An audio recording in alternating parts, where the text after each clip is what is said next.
Hello everyone, this is Fadi and welcome back to this video series on the existence of Muhammad. We called it basically the search for Muhammad, and in the last couple of episodes we've been debunking any supposed historical documentation presented to us as a proof that the real Muhammad did exist. Today is no exception. We will continue along the line of debunking additional historical documentations or supposed historical documentation that is the intent behind them is to prove that a character or a person by the name Muhammad as we know him from the traditional sources did exist at that time when these documents were written. With me here, of course, Dr. J. Smith. Dr. J, what are we going to cover today in terms of any of these alleged historical documentations? Yeah, this is the third one that we're going to be covering, and this is the Doctrine of Ikobi, the Doctrine of Iacobi would right. be the. It's a document that, to me, is rather desperation. This is a sign of desperation on the Muslim side. And they're looking for everything, anything. They are striving strenuously to find any reference for their prophet. They have to, and they can't. And so that's why they're looking at these other documents to try to suggest maybe that these other people who are being impacted by Muhammad, you have to be impacted by him because he controls so much of the land, and certainly the Jews and the Christians would be impacted by him, to say nothing of the Sassanids and possibly even the Byzantines. And so there must be something written about him. So they've come up with this doctrine, the Doctrine of Iacobi, which supposedly is written in 634. And let's go to the slide and let's unpack it there. You can see a picture of me smiling and pointing at it. This is from that video that I did on it earlier this year. And I had to go through each one of these and debunk them video by video by video by video, like something we're doing now. Right. And this is a Greek Christian polemical tract written in Carthage, which is today Tunis or Tunisia. That's right. But written in North Africa, but written in Palestine by a Christian apologist. Put that under your cap. So you can see this is going all over the place. Notice all those places are up north. None of these are down in North the Africa, Hijaz or in the what we know as Mecca and Medina. It refers to a Saracen prophet, okay? So, that must be Muhammad, because who is a Saracen prophet but Muhammad himself, with a sword? That must be him, because Muhammad used a sword. At least they're admitting that he used a sword, who has keys of paradise. Now, on face value, someone with a sword who claims to be a prophet with the keys of paradise, it must be Muhammad, because this is the only man that would have the stature or the background or the historicity and would claim to be a prophet. Without thinking, anybody who had a sword in those days claimed to be a prophet. That was the going thing. That's what you always do to give yourself notoriety, and you give yourself authority. There's case after case after case where this is the case. But is this Muhammad? I have some problems. Let's look at the slide again. This Saracen prophet can't say the Christ who was to come, because look at chapter 33:40, it's Muhammad is the last prophet. So how can he talk about the Christ who is to come? That contradicts the Quran right there. So nobody who really had looked at the Quran carefully would have said this, right?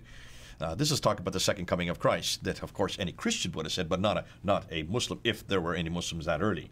Secondly, it assumes that Muhammad is alive in 634 when this was written. We thought, and according to the traditions, he died in 632. So he's come back to life again? Thirdly, this prophet has the keys of paradise, which completely confronts the Islamic tradition. We'll get to that, come back to that. Fourthly, this prophet fits a Judeo-Christian monotheist background, obviously not an Arabist Muslim background. Coming back to this idea of Christ, who is yet to come, Christos in Greek, that would be Mashiach in Hebrew, who is to come.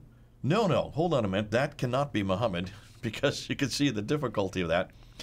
This would not be somebody. Why would he be talking about himself who's yet to come? Obviously, this is talking about the Christos who is in the Bible that's yet to come again. This would be the second coming. Again, obviously, this is from a Christian background. And then he talks about the keys to paradise. The keys to paradise is nowhere in the traditions. It's nowhere in Muhammad's lips. It's nowhere in the hadith. It's nothing about. The keys to paradise is from the Bible. That's from Matthew chapter 16, verse 19. Exactly. And it's referring to Peter's papal authority, which the Catholic Church used. So you can, obviously, they've got the wrong man at the wrong place, saying the wrong thing at the wrong time. Now, what's fascinating, he spoke Aramaic. This is written in Aramaic, not Arabic. Did Muhammad speak Aramaic?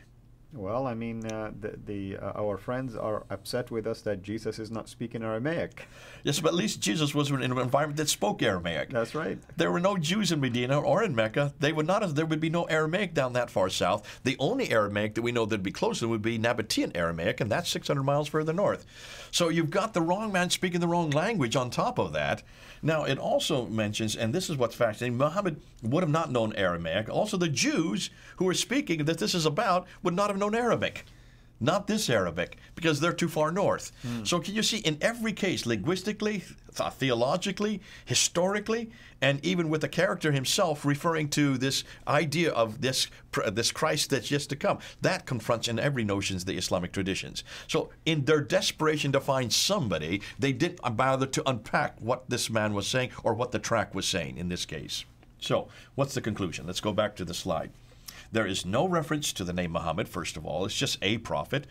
No reference to this prophet being a Muslim. It doesn't refer to himself as a Muslim or belonging to the religion Islam, nor any reference to the city of Mecca in this, nor of his book Quran. Those are the 5 things we're always looking for that should give pretty much a identity marker that this is Islamic. He could be almost anybody. Sounds more like an Arab Christian brigand who is there with the sword. He is using that right, left, and center, employing the status of a prophet like they all did. They all consider themselves to be prophet to gain himself more credibility and authority. There's just nothing Muslim about him.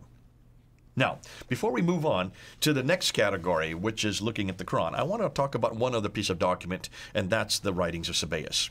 Sabaeus is a Christian cleric, well-known, who is at that time writing around 660, 670, so he's during the time of Muawiyah, and he's writing about this character named Muhammad in Jerusalem. There's the name we're looking for. Until you realize, as we're going to find out, there was a guy named Muhammad who did live that far north. Not in Jerusalem, but he did live in Iraq. And it looks like this is who he's referring to. But can you get, again, this guy is a murderer, he is a brigand, he goes and rapes women, and he does all kinds of things that we don't see Muhammad doing in the tradition necessarily, but not the Muhammad that Muslims want to adopt. Be careful who you adopt. Be careful of the name that you ally to, because when you ally them, you also have to go with all the material that goes along and all the trappings that go with them. In this case as well, if you're going to say that this is Muhammad, then you're going to have to say that he knew all about Matthew 16. He knew all about the reference of the keys of paradise. He also was somebody who had a sword that was much too far north, and he also spoke Aramaic. That Muhammad does not exist in the tradition that I'm aware of. Right, right. Well, did Robert Hoyland write about this document? He does write about him, and he says very clearly this is not the Muhammad of the traditions. And so he agrees exactly. In fact, most of the material that we're getting, and this is Mel brought this up out, and so did Murad. They're both saying this has got the wrong man at the wrong place doing the wrong thing at the wrong time, and they would agree with Robert Hoyland on this. Okay. What else? Now, next thing we're going to do is looking at the Quran itself, because there are 4 references to him. So we'll go ahead and do that episode, unpacking him and seeing who is this character that is in the Quran. Wonderful. Thank you so much, brother. Thank you, everyone, for joining us. Until we meet you next time, have a blessed day.